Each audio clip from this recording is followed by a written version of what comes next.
hello guys আজি অমিতাপুলিত পানী দি দিছো একদম খৰাঙত গোটে পুলি অৱস্থা নাইকিয়া হৈ গৈছে সেইবাবে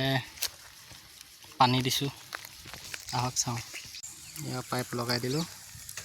এখানে যি খৰাং একদম মাটি ফাটি শুকাই গৈছে পুলি অৱস্থা বেয়া হৈ গৈছে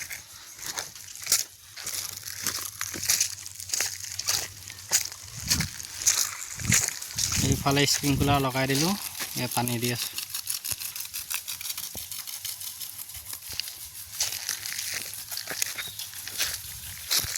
বৰষুণ বুলিলে বৰষুণলে ৰখি থাকিয়া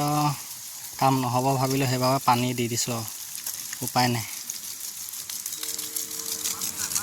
বৰষুণ আহিব বুলি ৰখি থাকিলে চেছাও এতিয়া নিজে হেবাবে পানীটো লগাই দিছো